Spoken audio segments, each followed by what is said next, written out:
Bonjour Mimi, c'est Elisabeth, j'espère que tu vas bien. Je vais aujourd'hui tenter de réaliser la vidéo que tu m'as demandé il y a déjà quelques semaines. C'est vrai qu'avec le Covid, je n'ai pas pu avoir le calme nécessaire pour faire cette vidéo. Et c'est un format que je n'ai pas fait depuis très longtemps. Donc je vais prendre ça un petit peu comme un exercice, tu vois, si tu veux bien, si tu me permets. C'est vrai qu'à mes débuts sur YouTube, j'avais commencé comme ça à faire des vidéos comme je vais faire aujourd'hui, je vais tenter de faire aujourd'hui. C'était des vidéos où je faisais des contacts médiumniques toute seule. J'ai commencé à faire ça, pourquoi? Pour me démarquer un petit peu de tous les médiums qu'on peut voir sur YouTube. Le but, c'était de proposer un format qui soit assez inédit.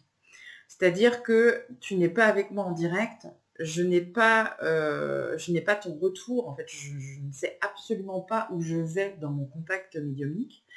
Et c'est ça qui le rend justement authentique. Quand on est en face à face, il y a beaucoup de personnes qui pensent que la médiumnité, c'est une espèce d'interprétation par rapport justement aux signaux parfois involontaires que peuvent donner les personnes qui sont en face de nous. Donc il y a beaucoup de faux médiums aussi, hein, je reconnais, hein, c'est vrai que c'est un milieu qui est quand même très pollué par tout et n'importe quoi, surtout aujourd'hui, il ne faut pas se mentir.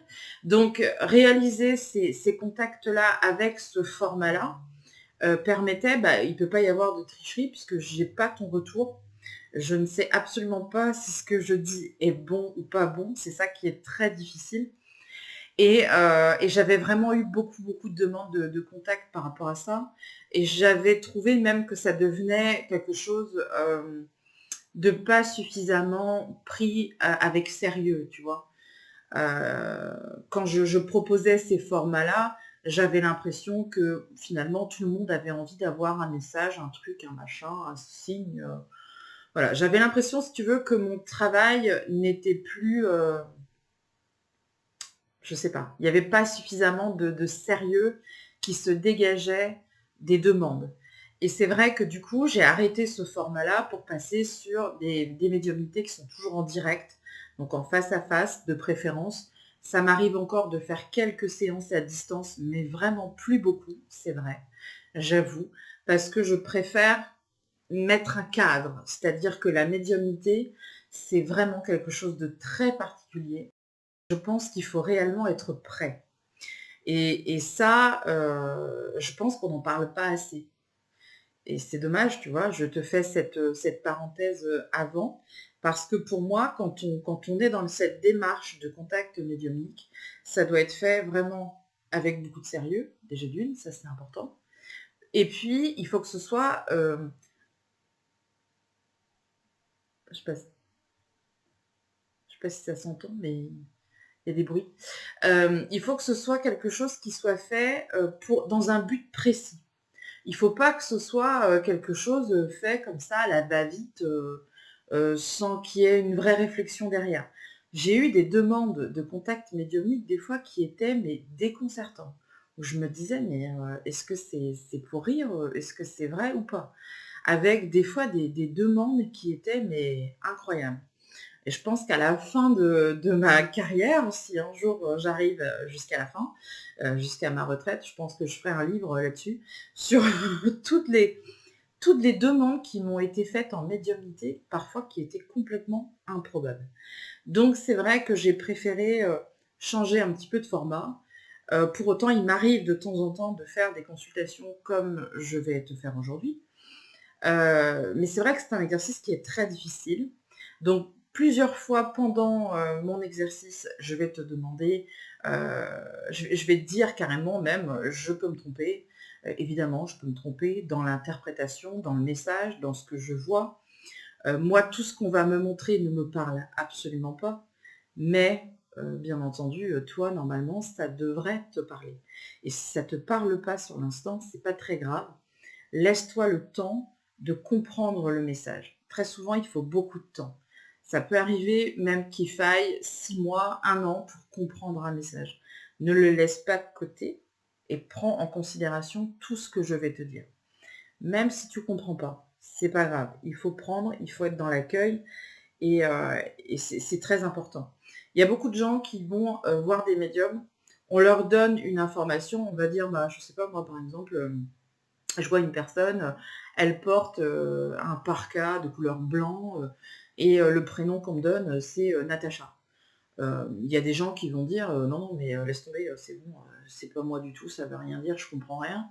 Ils vont s'arrêter à ça et ils vont pas comprendre en fait le message sur l'instant. Donc ils vont remettre en cause toute la consultation, alors que si ça se trouve, dans 6 mois, dans 1 an, dans 2 ans, ils comprendront exactement quel était le message. Donc c'est très important de tout prendre en considération, même si ça ne te parle pas aujourd'hui, prends-le quand même. Ok? Et pardonne mes probables blancs. Je vais faire pas mal de coupures parce que ça demande énormément de concentration, ce que je vais faire. Un vide total dans la tête. Donc c'est sûr que la vidéo, au final, elle va peut-être faire une demi-heure. Et en tout, ça va me prendre 1 heure et demie. Parce que bah, il faut qu'il y ait des pauses, des coupures, que j'attende le message, que je le note, parce que je fonctionne beaucoup à l'écrit, et puis que je le retranscrive après. Donc, pardonne-moi s'il y a beaucoup de coupures sur ma vidéo, c'est tout à fait normal.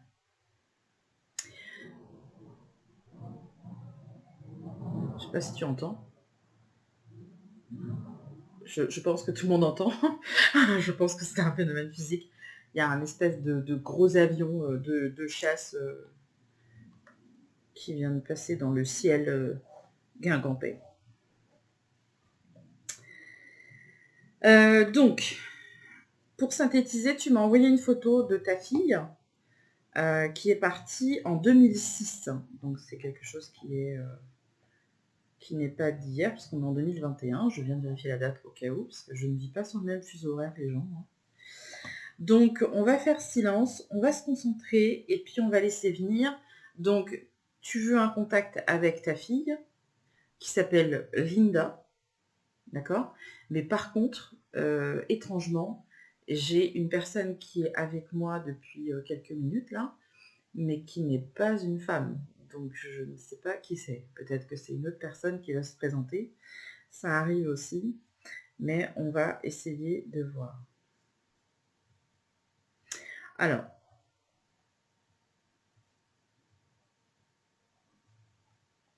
j'ai un homme qui est ici, à côté de moi, qui a 31 ans.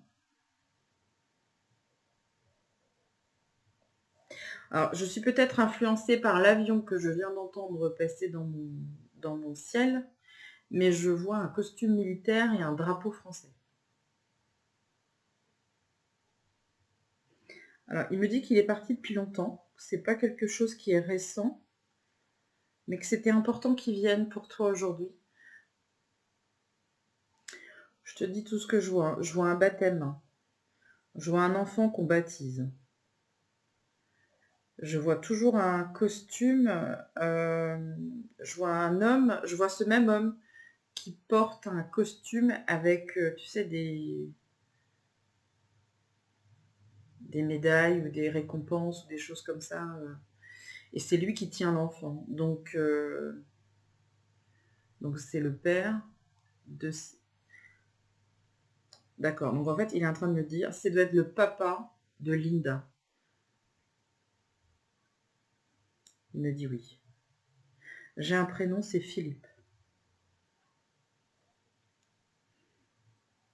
Et j'ai une voix, comme une voix off qui me dit mort au combat. Donc je pense que ce monsieur était militaire et qu'il est décédé. Il a les yeux cachés. Les yeux cachés, ça veut dire qu'on ne l'a pas vu. Donc peut-être que tu n'as pas pu voir son corps. Il est décédé peut-être dans une mission ou quelque chose. Quelque chose qui est en lien aussi avec l'étranger, parce que j'entends des avions qui passent.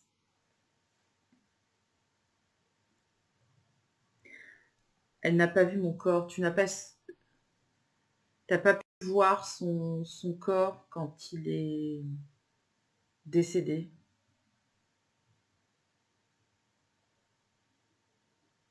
Il y a des voix dans ma maison. Je ne sais pas si ça capte.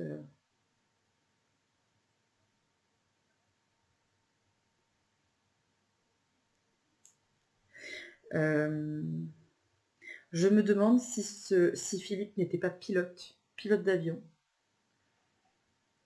Il y aurait une synchronicité incroyable entre l'avion que je viens d'entendre. Peut-être que c'est que moi d'ailleurs qui l'ai entendu. Possible ça.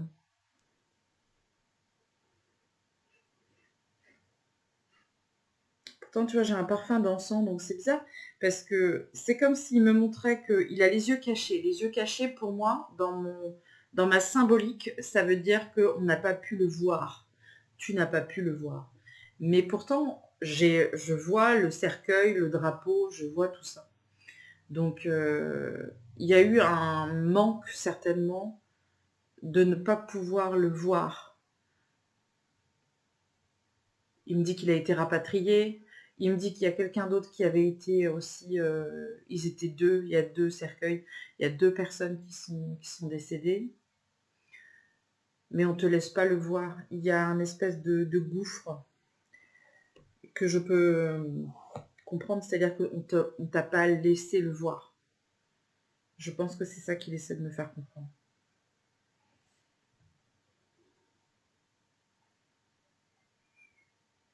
L'encens, c'est peut-être toi qui le fais brûler. Hein.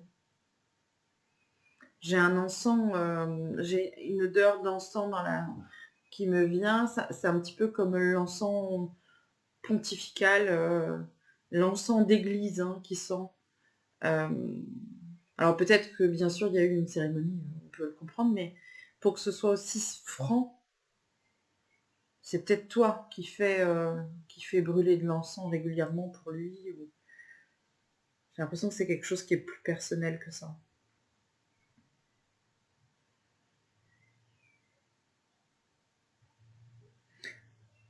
Alors, le message, tu vois, qu'il me donne, c'est je suis avec elle.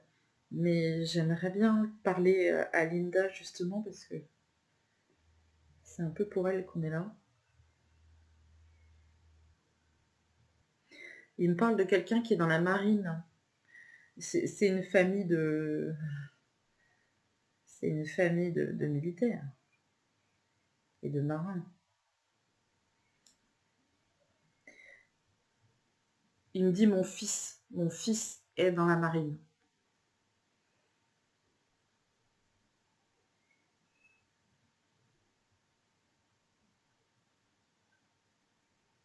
Il peut pas rentrer.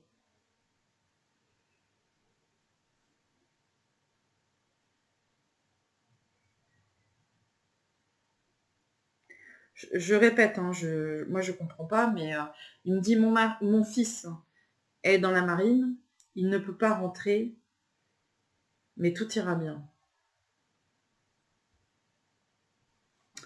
Ça serait bien que j'ai quelque chose sur Linda, quand même.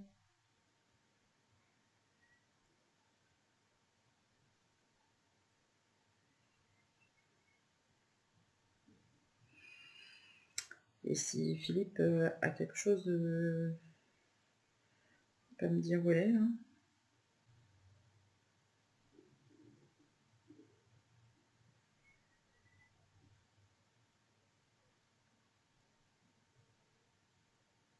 Ah, ça y est.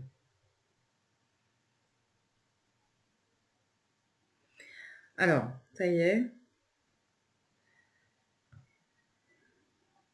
J'ai une jeune femme qui vient d'apparaître, donc je pense que c'est elle. Elle est très jolie. Très, très, comment je te dirais, très apprêtée. Elle fait attention à son apparence, elle fait attention à elle. Elle fait du sport. Elle m'apparaît en tenue de sport.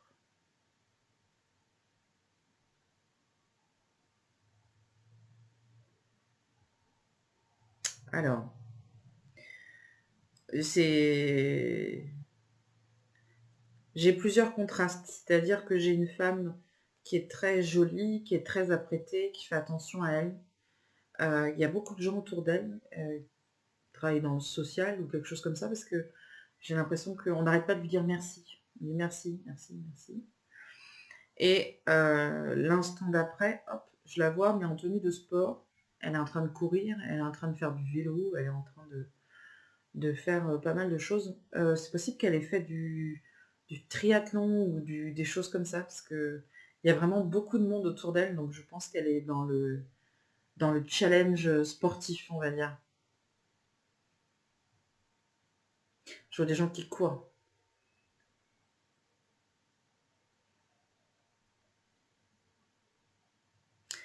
Alors, je la vois courir dans une foule. Il y a plein de gens qui courent, comme si c'était un marathon. Après, je la vois toute seule sur une route, et elle fait du vélo, et d'un coup, plus rien.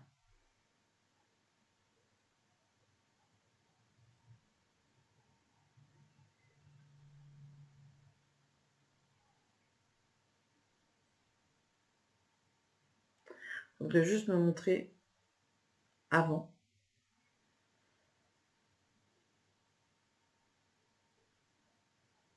Faire un...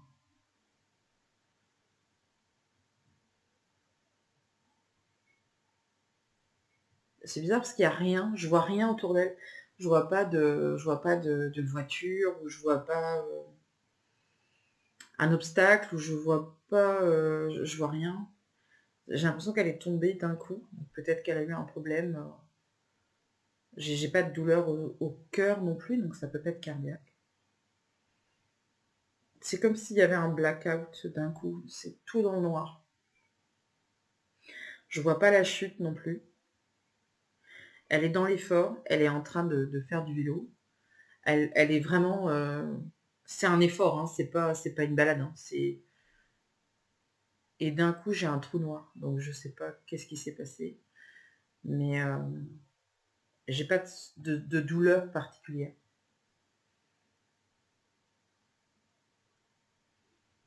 Et l'instant d'après, elle me montre qu'elle est sur un vélo, mais toute petite.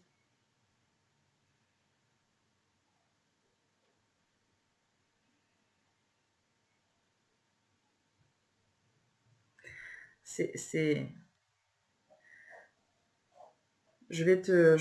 t'expliquer. Donc, elle me montre la dernière scène, au final, où elle est partie, quand ça s'est passé. Elle a peut-être eu quelque chose au niveau de la tête, au niveau neurologique, et d'un coup, il n'y a plus rien. Mais il n'y a pas de souffrance, et il n'y a rien du tout. Et la fraction de seconde suivante, elle me montre une maison qui est un petit peu en hauteur, et il y a une espèce d'allée qui descend.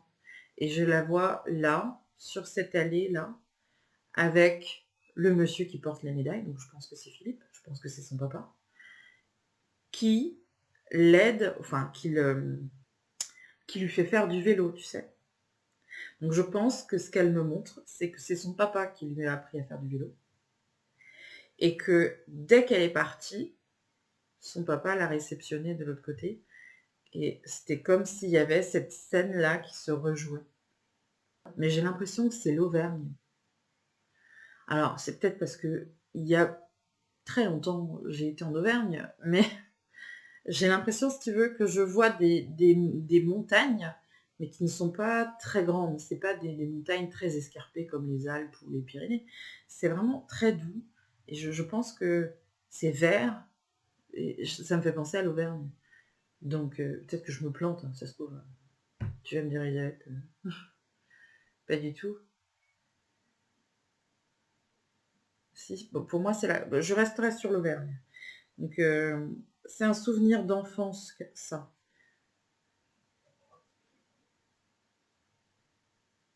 Et Linda me dit, tout ça pour te dire qu'on est ensemble et qu'on va bien.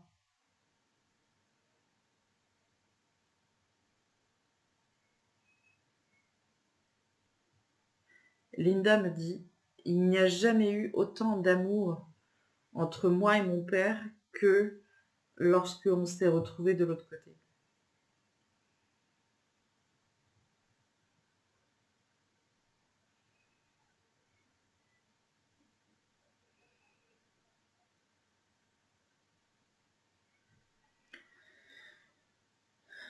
Là, je vais manquer d'air. Donc, d'un côté, j'ai Linda qui est donc avec son papa et tout va bien. J'ai l'impression que il y a des retrouvailles qui n'ont pas pu faire sur Terre, ce qui est assez logique, tu vas me dire. Mais de l'autre côté, j'ai un problème de souffle. Et j'ai quelqu'un qui est parti peut-être dans ton entourage, mais c'est assez récent. Un problème pulmonaire.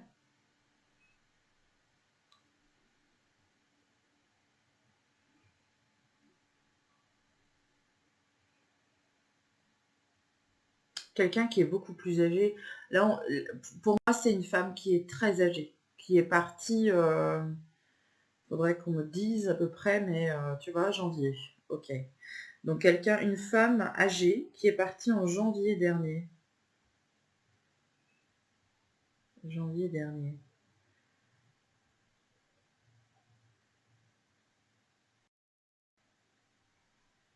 Quelqu'un qui a beaucoup compté pour toi et sur toi.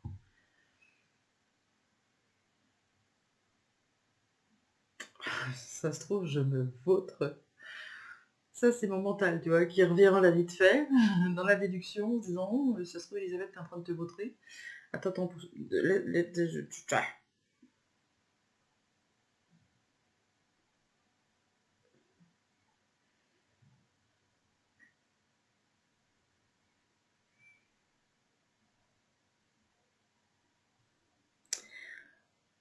il y a une femme qui est décédée en janvier, que tu as dû beaucoup aider.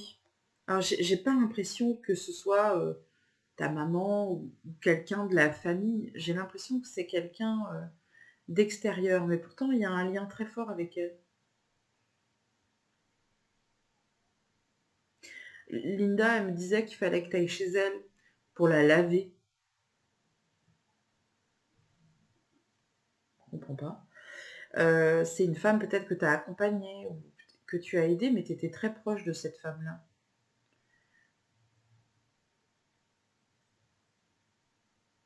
Et Philippe me dit que tu n'as pas pu la voir, elle non plus. À la fin, quand elle est partie, tu n'as pas pu la voir non plus. C'est quelque chose qui est assez répété chez toi, parce que tu n'as pas pu voir ton mari quand il est parti, enfin si j'ai bien compris. Hein. Mille excuses si je suis complètement à côté de la plaque, mais si tu n'as pas pu voir Philippe quand il est parti, ta fille, tu n'as pas su exactement, ou tu n'as pas... Enfin, en tout cas, moi, je vois pas comment elle est partie. Et cette femme-là, qui est partie aussi en janvier, tu n'as pas pu la voir non plus. Donc je pense qu'il y a quelque chose qui te suit quand même, c'est que avec la fin de quelque chose, je pense que ça a pu agir sur toi. Le fait de ne pas savoir et de ne pas pouvoir voir. Je peux me tromper, hein. Bien sûr je peux me tromper. Mais cette femme-là, elle est partie d'essoufflement, quelque chose au niveau pulmonaire. Alors on est en plein Covid. Alors si ça se trouve, cette personne-là est décédée du Covid, pourquoi pas. Mais j'ai l'impression qu'il y a de l'isolement, de la solitude. Il y avait déjà avant une certaine forme de solitude chez elle, mais j'ai l'impression qu'il y a une très forte connexion entre vous deux qui fait que vous avez peut-être été amis. Il y a eu quelque chose, parce que Linda me dit, tu allais chez elle pour laver, ou la laver. Bon, mais peut-être que c'est ton métier. Peut-être que tu es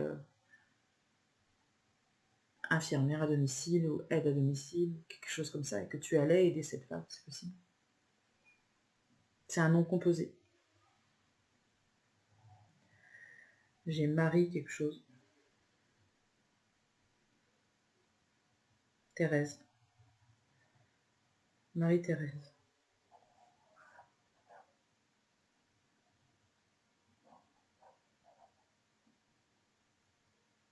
Et Marie-Thérèse, alors elle est adorable, cette femme. Elle a vraiment pas beaucoup d'énergie. Et toute l'énergie qu'elle peut essayer de rassembler pour donner un message, elle peut pas parler. Donc je pense que... Ou alors elle ne veut pas aujourd'hui. Mais elle me fait juste un cœur. Tu sais, un cœur comme on fait le cœur avec les mains. Elle me fait un gros cœur pour toi. Donc c'est le merci. Encore une fois, dans mon interprétation, c'est ça. Après, peut-être que toi, ce sera une autre interprétation, mais je vois un cœur dans ses mains, un gros cœur rouge.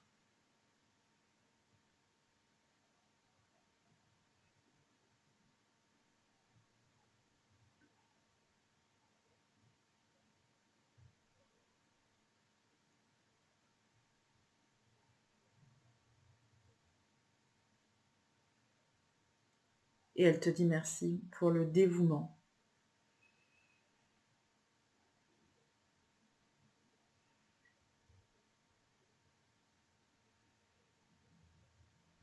Philippe dit que ce n'est pas parce que toi, tu ne les vois pas, que eux ne te voient pas.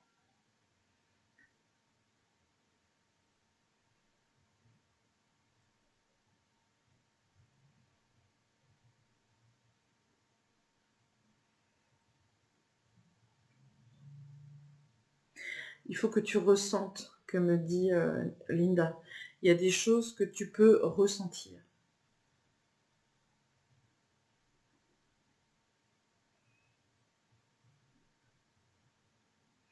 C'est très beau, je trouve, parce que c'est encore une fois des messages comme ça, d'amour finalement. On te dit que bah, ça sert. C'est pas parce que tu ne les vois pas qu'ils sont plus là. C'est juste dans ton cœur finalement, dans ce que tu ressens. Et c'est ça qui est important. J'aimerais bien, parce que c'était un peu ta demande. En tout cas, c'est ce que j'ai eu l'impression que tu me disais. Donc j'aimerais bien. Et Linda sourit déjà, donc je sais qu'elle sait ce que je vais lui demander. Dans le mail, dans la manière dont tu as rédigé le message, j'ai eu l'impression que tu avais peut-être déjà tenté un contact médiumnique avec une autre personne et que tu avais été un peu déçu. Et tu m'as pas demandé franchement, mais tu m'as dit que tu aimerais bien un petit détail, quelque chose qui puisse te permettre d'être sûr que le contact que je suis en train de faire aujourd'hui est vrai. D'accord? Donc un petit détail, parmi tous les autres détails que j'ai donnés, mais c'est pas grave, un petit détail que Linda pourrait me donner pour être sûre que ce que je dis, c'est pas des...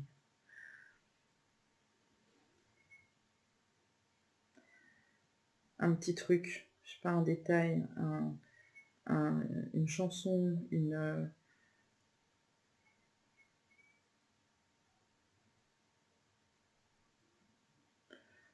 Alors là, débrouille-toi avec ça. Débrouille-toi avec ça, Elisabeth. Une boule de neige. Voilà, Linda rigole et elle me dit, tu lui parles de boule de neige. Et c'est tout, je dis juste ça.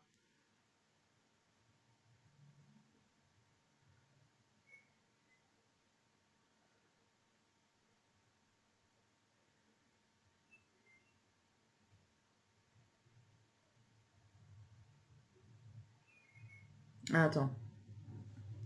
Elle est en train de me montrer, je crois qu'elle a...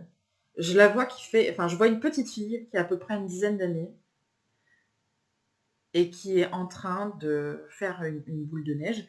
Et j'ai l'impression qu'elle met quelque chose dans la boule de neige. Il y a... C'est du chocolat. Qu'est-ce que tu fais? J'ai pas compris.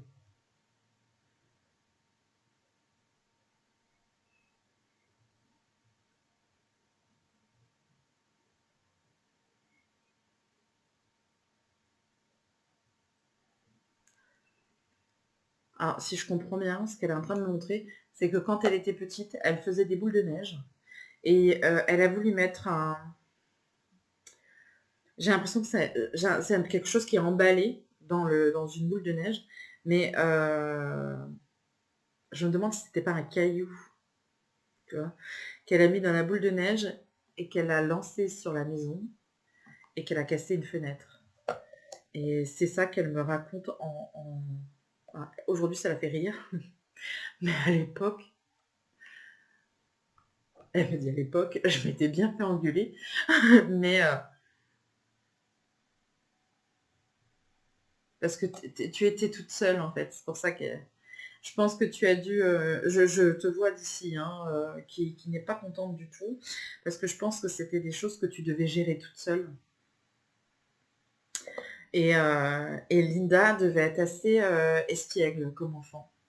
Elle avait des idées, beaucoup d'idées. C'était une créative, mais elle n'avait pas toujours de bonnes idées. Et ce jour-là, elle a... Ah, mais oui, attends, ça y est, j'y suis. C'était une pub. Elle a voulu faire comme la pub. Il y avait une publicité quand on était enfant. Purée, on doit être du même âge à peu près, Linda. Quand on était enfant, il y avait une pub pour les chocolats et on voyait un monsieur qui mettait un chocolat dans une boule de neige. Et effectivement, et je pense qu'elle a voulu faire pareil. Elle a voulu faire le remake de cette publicité-là et il y a des choses qui me frôlent. Et donc, ça n'a pas fonctionné. Je pense qu'elle a voulu faire une expérience et cette expérience n'a pas fonctionné comme elle aurait dû fonctionner. C'est une anecdote de son enfance et j'espère en tout cas, Mireille, que ça t'aura parlé. Linda est dans une excellente énergie. Elle est pleine de malice, elle est pleine de rire, elle est pleine de bonne énergie. Et puis il y a énormément d'amour entre elle et son père. Alors j'ai l'impression que de l'autre côté, c'est ce qu'elle m'a fait comprendre, j'ai l'impression qu'ils ont récupéré le temps qu'ils n'avaient pas eu ensemble. Donc ils sont vraiment très très très soudés l'un à l'autre. Et puis Marie-Thérèse qui est passée aussi, j'espère que ça te parlera et que je n'ai pas dit trop de bêtises pendant ce contact. Voilà, je vais remercier ces 3 personnes d'être passées nous faire un petit coucou. Je vais te remercier très chaleureusement de m'avoir fait confiance et de m'avoir confié ce contact médiumnique. J'espère en tout cas que tout ça, ça va te parler. Et puis, je te remercie vraiment du fond du cœur. Salut!